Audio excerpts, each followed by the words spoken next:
Look at her, trying to serve with a broken hand. What a joke, a man sneered, his friends chuckling as Clara Hayes steadied the tray against her bandaged wrist. Their laughter cut through the room, but Clara's jaw stayed tight, her steps unshaken. Then the moment snapped. A drunk customer shoved her, sending her to the floor, shards of glass scattering around her. The restaurant fell silent. In an instant, Clara rose. Her injured hand stayed close, useless, while her good hand caught the man's arm, twisting it behind his back before slamming him against the table. Plates rattled, the crowd stunned. These were not the clumsy movements of a fragile waitress. They were precise, practiced, the instincts of someone forged under fire. Who was she really? The restaurant was alive with the clinking of glasses, soft jazz humming in the background, and the low murmur of wealthy conversation. Crystal chandeliers cast their golden glow across polished wooden tables, while servers in crisp uniforms darted between chairs, carrying trays heavy with champagne and steak. It was the kind of place where appearances mattered more than substance, where money bought not just meals, but the illusion of superiority. Into this glittering space stepped Clara Hayes.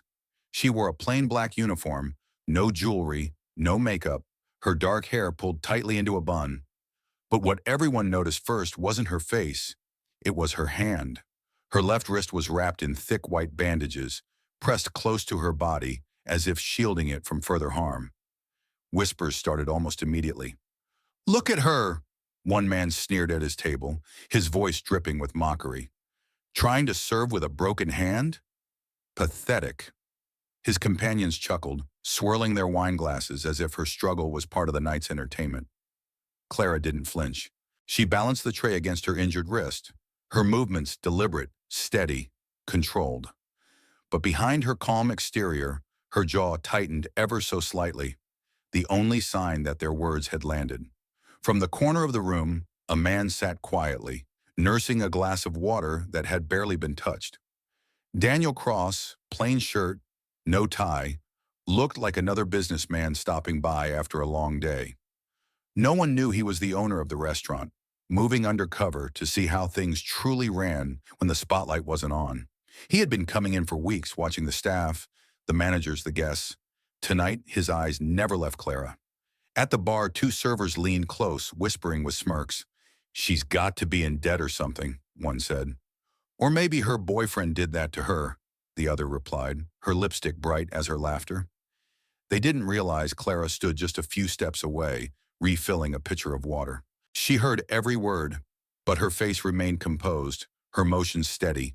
She poured without spilling a drop. The manager, Carl, stormed past with his usual scowl. "Clara, you drop one more glass tonight. You're out. I don't care how short-staffed we are." She nodded, blank-faced, though her good hand brushed against the pocket of her apron where a worn photo rested. That small photograph was the only anchor she had left, the reminder of a life no one here would believe. And that was the heart of it. No one believed in her. Not the customers, not her colleagues, not even her boss.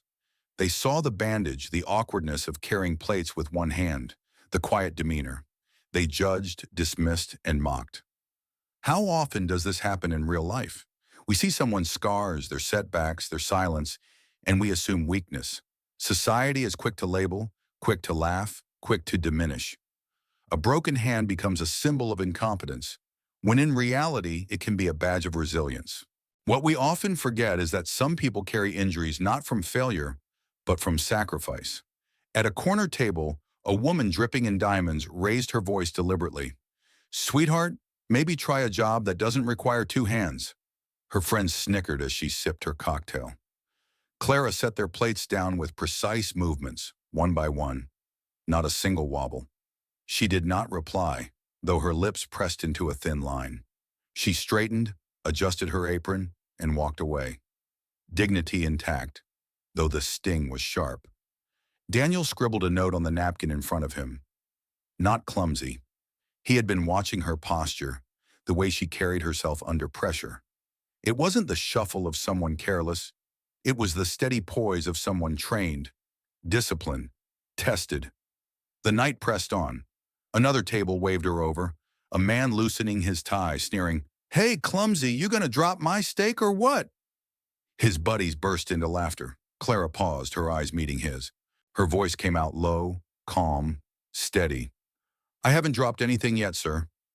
The man blinked, caught off guard, his smirk faltering before he recovered with a chuckle. Well, keep it that way. Strength doesn't always roar.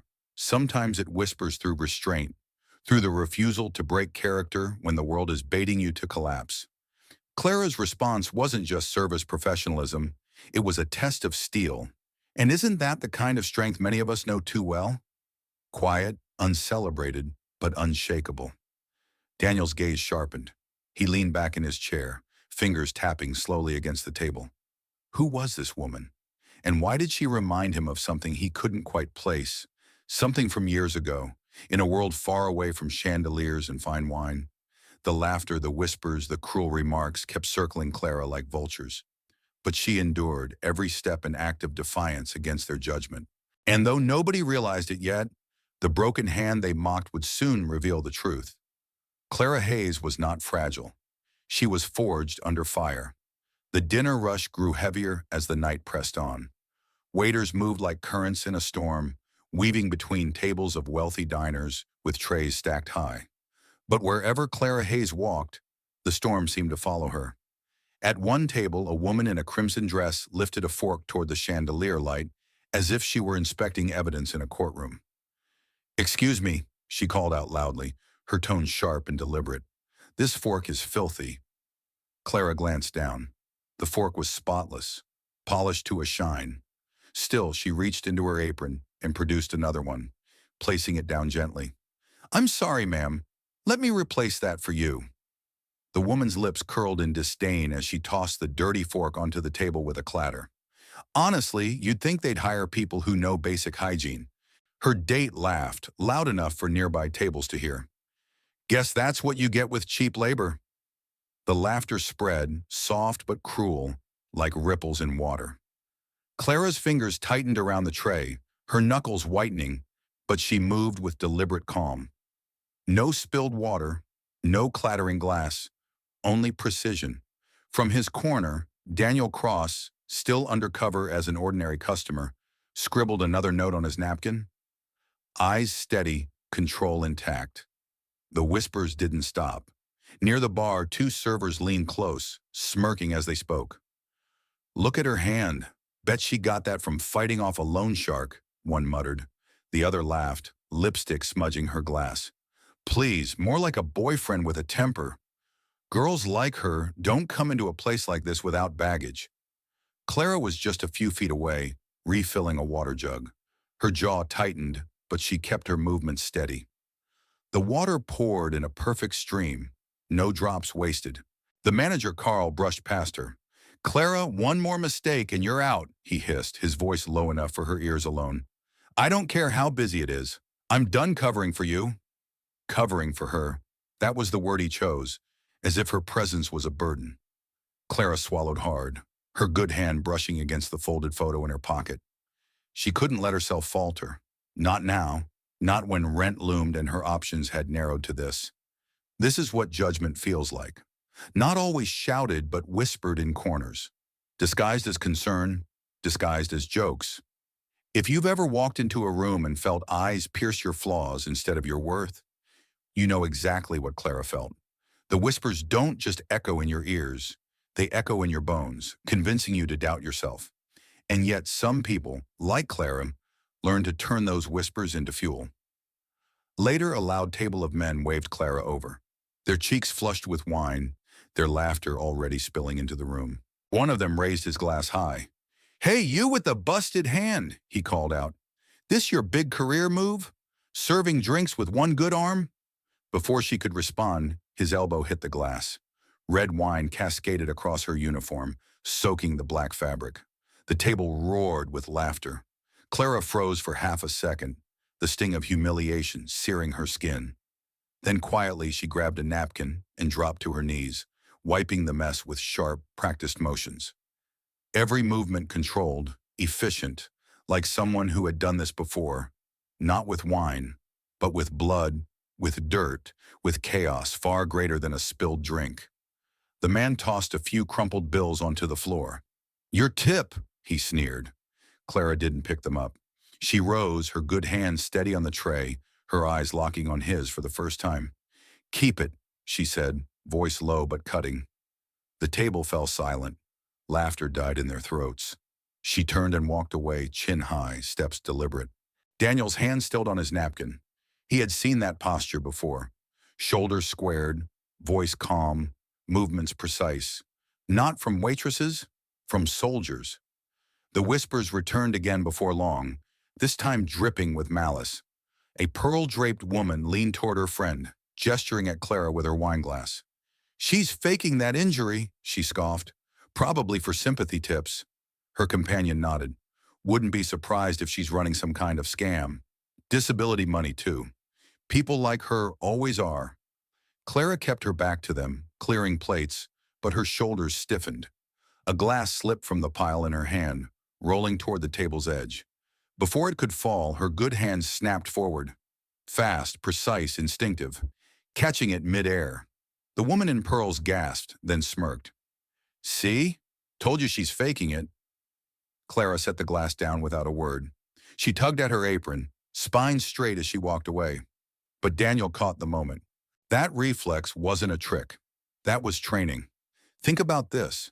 How many times have we mistaken skill for deception? When someone excels under pressure, we question whether they're lying instead of recognizing their strength. Clara's precision wasn't an act. It was the residue of another life, a life of discipline. And yet, in this restaurant, her skill was twisted into suspicion. This is the tragedy of judgment. It blinds us to truth. As the night wound on, Clara endured insult after insult, every one of them like a stone thrown her way. Yet she never cracked. Her bandaged hand stayed close, almost invisible, while her good hand moved with the rhythm of someone who had trained for endurance. Every plate placed, every glass filled, every step taken was an act of quiet defiance. And though the whispers followed her like shadows, Daniel Cross leaned back in his chair, his pen pausing above the napkin. Something about Clara haunted him. She wasn't just another waitress crushed beneath cruelty. No, Clara Hayes was something else entirely. Something stronger. The night had grown late, and the air inside the restaurant was thick with perfume, cigar smoke, and the clinking of glasses filled one too many times. Conversations rose to laughter. Laughter spilled into arrogance, and arrogance soured into danger. At a corner table, a group of young men, rich, restless, and already drunk, were raising their voices louder than the jazz band in the background. Their suits were sharp, but their manners frayed. One of them, tall and broad-shouldered with a shaved head, slammed his glass onto the table hard enough to splash wine onto the white cloth. "Hey, waitress," he barked, pointing at Clara Hayes. You with the busted hand. Clean this up." Clara approached, tray balanced on her good arm, bandaged hand tucked close to her side. She bent slightly, her movements calm, deliberate. But as she reached for the broken glass near his chair, the man suddenly shoved her shoulder hard. She hit the floor, the tray clattering, shards of glass scattering around her. The room erupted in laughter. Not everyone, but enough to sting. A cruel chorus echoing off polished walls. "Useless," the man sneered. "What good's a waitress with one hand?" For a split second, Clara stayed on the floor, her eyes down, her injured hand scraping against the cold tiles. To the crowd, it looked like humiliation, another scene in the night's entertainment. But Daniel Cross, watching silently from his corner, noticed something else. Her shoulders were too steady, her breathing too calm. Then the moment snapped. Clara rose in a single fluid motion. Her bandaged hand stayed close to her body, but her good hand shot forward like lightning. She caught the drunk man's wrist midair as he reached toward her again. With a swift twist, she locked his arm behind his back in a clean control hold. Textbook perfect. The man's face slammed against the polished wooden table, plates rattling but not breaking.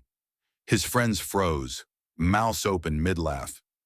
The laughter died instantly, swallowed by silence so thick you could hear the chandeliers hum. Clara's voice was low, steady, unshaken. "Don't." The man groaned, trying to jerk free, but her stance was immovable. Weight centered, grip precise, every inch of her body controlled. This wasn't desperation. It was discipline. Skills like these don't vanish. They're etched into muscle memory, forged in fire and repetition. You can take someone out of the battlefield, out of the training grounds, but you cannot take the training out of them. Under pressure, when most people break, the trained don't think. They act. Clara's body remembered what her mind tried to hide. Around the room, reactions rippled. At one table, a woman gasped, clutching her pearls. She knows how to fight, a server standing nearby whispered, wide-eyed. That's not something you learn from watching YouTube. The drunk man's friends shifted uneasily in their seats. One started to stand but stopped when Clara's sharp gaze flicked his way. It wasn't rage in her eyes. It was warning. A soldier's warning. The manager, Carl, stormed across the floor, face flushed red. Clara, what the hell do you think you're doing? His voice cracked, half anger, half fear. Clara didn't answer. She released the man's arm, stepping back smoothly. The drunk slumped into his chair, rubbing his wrist, too stunned to speak. The silence stretched, brittle and heavy. Every guest, every waiter, every set of eyes in the room was on her. And then came the whispers. She's just a waitress. How did she? No, that was military. I've seen that before. Who is she? Clara straightened her apron, her injured hand still tucked close, her expression calm. She turned and walked back toward the kitchen as though nothing had happened. Daniel leaned forward at his table, his glass of water untouched. His mind was racing. He had seen that move before, years ago, in a dusty training yard overseas. He remembered a young soldier demonstrating the exact same hold, with the same precision, the same calm under fire. Could it be? He scribbled another note. Not ordinary. There's a moment in every story where the mask cracks and truth seeps out. For Clara, this was it. The room thought she was weak, fragile, disposable. But crisis pulled the truth from her like sparks from a flint. Strength doesn't announce itself in words. It reveals itself when the world leaves you no choice. How many times have we seen this in our own lives? The quiet co-worker who suddenly shines when the project collapses. The overlooked teammate who steps up in the moment of chaos. The family member who keeps everyone steady when everything else falls apart. True skill, true strength. It's silent until it's needed. The restaurant buzzed with nervous energy. Conversations hushed into speculation. Some customers avoided looking at Clara as she passed, ashamed of their earlier laughter. Others stared openly, curiosity gnawing at them. Carl, red-faced, hissed as she passed him. You're done here. Pack your things. I don't want trouble in my restaurant. But the weight of his words no longer mattered. Not to Clara, not anymore. She had carried humiliation all night long, and for the first time, she had let the truth slip out. And the truth was undeniable. She was not just a broken-handed waitress. Daniel's jaw tightened. His plan to stay silent a little longer wavered. He had come undercover to observe his staff, but tonight he realized this wasn't about staff performance anymore. This was about uncovering a story. Clara Hayes wasn't just serving tables. She was hiding an entire past. When crisis comes, the masks we wear fall away. Pretenses vanish. The truth cuts through. And sometimes the very people society ridicules are the ones who save it when it matters most. Clara's training didn't disappear when she left the battlefield. It slept, waiting for the storm to break. And when it did, her instincts told the room a story louder than any words. This woman has been through war. As Clara disappeared into the kitchen, a wave of uneasy chatter followed. Some guests muttered about leaving. Others leaned close to whisper, their voices tinged with fear, awe, or both. And in the corner, Daniel Cross sat back in his chair, a faint memory pulling at him. An image of a battlefield medic standing tall under fire, hands steady while chaos raged. For the first time, he wasn't just curious, he was certain. Clara Hayes wasn't who she seemed. The room was still charged with tension after the incident. The wealthy diners murmured, still unsettled by what they had seen. A waitress with a broken hand had just subdued a drunk man with the precision of a trained soldier. It didn't make sense to them. How could someone they had dismissed as clumsy possess such control? Carl, the manager, saw only chaos. His face was red with anger as he marched toward Clara Hayes. "That's it," he barked, loud enough for the entire dining room to hear. "You're done here, Clara. I warned you. I won't have this kind of embarrassment in my restaurant. Pack your things, now." The servers exchanged nervous glances. None dared speak up. The customers leaned in, eager for the humiliation to continue. Clara stood still, her injured hand tucked against her side, her good hand holding the tray steady. She did not argue. She had endured too much to waste breath defending herself. And then came the sound that broke the silence, the scrape of a chair on the polished floor. From the far corner, Daniel Cross stood. Until now, he had blended in seamlessly.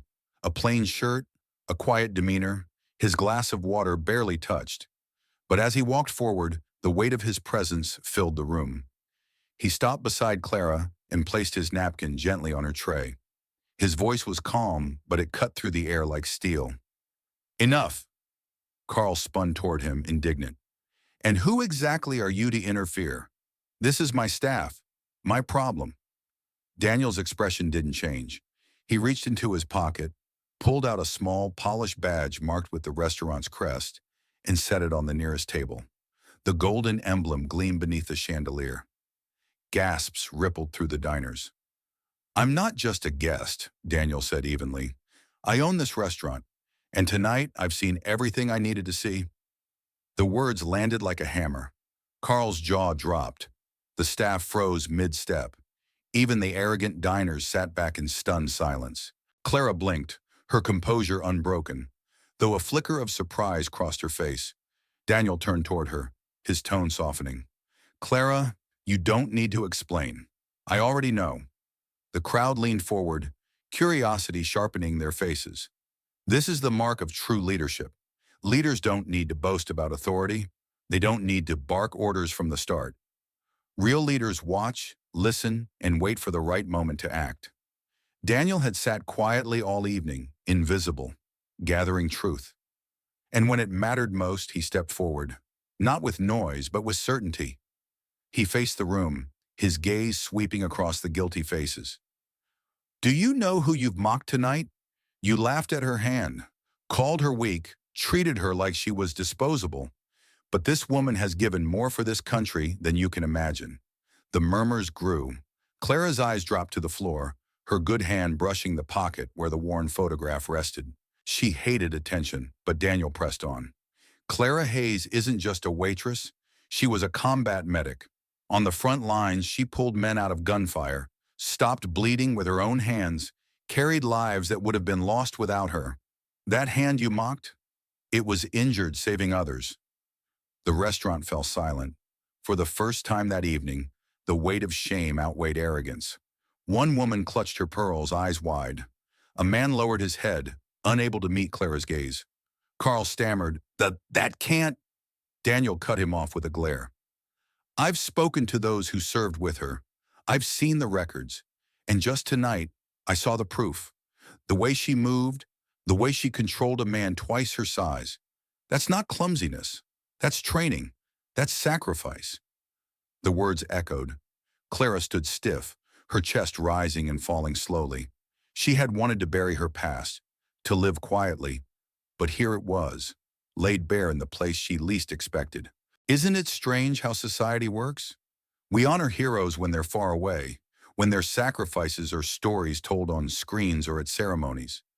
But when they're beside us, serving food, working ordinary jobs, we forget. We see only scars, only silence, and we call it weakness.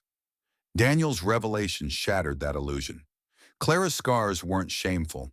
They were proof of courage. Daniel turned to Clara again, his voice gentler now. "You don't need to stay here if you don't want to.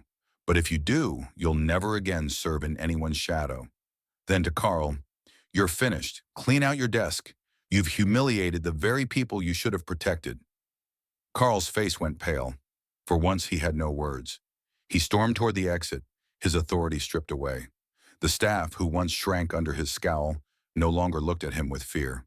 They looked past him, waiting for him to disappear. Daniel faced the diners once more. "If you believe money gives you the right to belittle people, you're wrong. Respect isn't optional in my house. The silence stretched. Then softly applause began at one table. It spread uneven at first, then growing stronger, until the room filled with clapping hands. Clara did not smile. She didn't bask in it. She simply exhaled, her shoulders lowering for the first time that night. The applause wasn't for glory, it was recognition. And sometimes recognition is all a weary soul needs. Great leadership doesn't shine a spotlight on itself. It shines it on others, the overlooked, the underestimated, the silent heroes. Daniel had waited, observed, and then used his authority not to display power, but to protect dignity. That is what separates rulers from leaders, the willingness to step forward when it matters most. When the applause faded, Clara stood still, bandaged hand close, her good hand brushing her pocket again.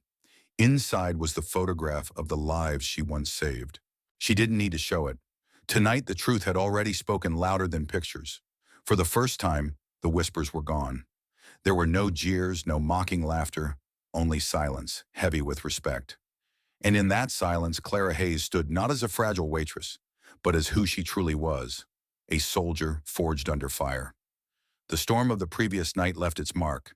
By morning, the restaurant was not the same place it had been. Carl, the manager who had barked insults and ruled with fear, was gone, dismissed by Daniel Cross with finality. The staff who once trembled under his scowl now moved with a strange lightness, as though a weight had been lifted. For Clara Hayes, little seemed different on the surface. She still tied her hair back in a bun, still wore the same plain black uniform, still balanced trays with one good hand, while her bandaged wrist remained close to her side. But everything had changed in the way people saw her. Servers who had once mocked her now treated her with a cautious respect. A hostess quietly offered help with heavy trays. The bartender, who used to smirk when gossip spread, now nodded at her in silent acknowledgement. And the customers, those who had laughed and whispered, were quieter now. They tipped more generously, though the money felt hollow. Some lowered their eyes when Clara approached, unable to reconcile their earlier cruelty with the truth revealed about her. For them, shame was the only honest response. Clara, however, did not change her demeanor. She accepted neither apology nor adulation. She placed dishes with the same precision, poured water with the same steady hand, moved with the same measured rhythm. She was not defined by mockery, and she would not be defined by sudden respect either. Her dignity had always been her own. This is the nature of true strength. It does not sway with opinion. The crowd may mock or cheer, but strength remains steady, rooted deep. Clara didn't need their validation. She had carried herself with quiet resilience before the truth was known, and she carried herself the same way after. Real strength doesn't ask to be seen. It simply is. One evening, days later, a middle-aged woman approached Clara as she cleared a table. She held out a small card. "My son served overseas," the woman said softly. "He made it home because of a medic. Maybe it was someone like you. Thank you." Clara accepted the card with a faint smile, slipping it into her apron pocket, the same pocket where the worn photograph still rested.